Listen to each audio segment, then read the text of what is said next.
নমস্কাৰ বন্ধু বান্ধৱীসকল, পুনৰ এটা নতুন ভিডিঅ'লৈ আপোনালোক সকলোকে স্বাগতম জনাইছোঁ। APSC ৰিক্ৰুইটমেণ্ট 2024 অসম লোকসেৱা আয়োগৰ ফালৰ পৰা 19টা এছিষ্টেণ্ট ডাইৰেক্টৰ পোষ্ট ওলাইছে। কেনেকৈ অনলাইন কৰিব, কি কৰিব লাগিব সবিশেষ জানিবলৈ ভিডিঅ'টো শেষলৈকে চাই থাকিব। আৰু ভিডিঅ'টো চাই যদি ভাল পায় তেনেহ'লে ছাবস্ক্ৰাইব আৰু এটা লাইক কৰি থৈ যাব। বলক তেনেহ'লে ভিডিঅ'টো আৰম্ভ কৰোঁ। Assam public service commission last ডেটটো হ'ল 3 তাৰিখ 11 মাহ 2024। আছাম পাব্লিক ছাৰ্ভিচ কমিশ্যনৰ APSC ফালৰ পৰা 19টা এছিষ্টেণ্ট ডাইৰেক্টৰ পোষ্ট উলিয়াইছে। পোষ্টটোৰ নাম হ'ল assistant director in the rank of assistant professor. Post আছে 19টা পোষ্ট আছে আৰু ডিপাৰ্টমেণ্টটোৰ নাম হ'ল directorate of SCERT Assam under the department of school education.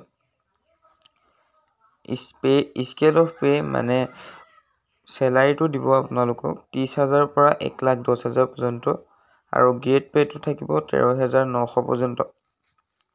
As লিমিটটো থাকিব 21 বছৰৰ পৰা 38 বছৰৰ ভিতৰত হ'ব লাগিব এজ লিমিটটো।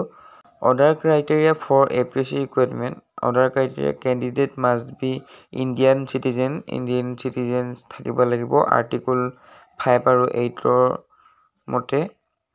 আৰু residentship candidate must be a permanent resident of Assam অসমৰ বাসিন্দা হ'ব লাগিব পাৰ্মানেণ্ট।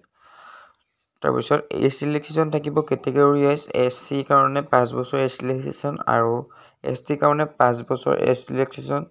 OBC MOBC কাৰণে 3 বছৰ এজ ৰিলেক্সেশ্যন থাকিব আৰু PWBD কাৰণে 10 বছৰ এজ ৰিলেক্সেশ্যন থাকিব। আৰু এপ্লিকেশ্যন ফিজটো থাকিব জেনেৰেলৰ কাৰণে 297 টকা আৰু SC ST OBC বা MOBC কাৰণে 197.20 টকা মানে 197 টকা। BPL বা PWBD কাৰণে 47 টকা মাত্ৰ। আৰু আপোনালোকে এই আছাম পাব্লিক ছাৰ্ভিচ কমিশ্যন এই পোষ্টটোৰ কাৰণে আপোনালোকে কেনেকৈ অনলাইন কৰিব, আপোনালোকে ডেছক্ৰিপশ্যনত থকা লিংকটোত গৈও আপোনালোকে ডাউনলোড কৰিব ল'ব পাৰিব।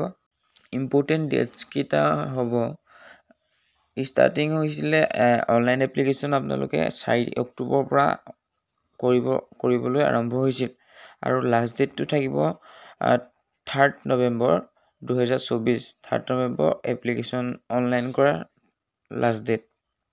ধন্যবাদ, ভিডিঅ'টো ইমানেই আছিলে।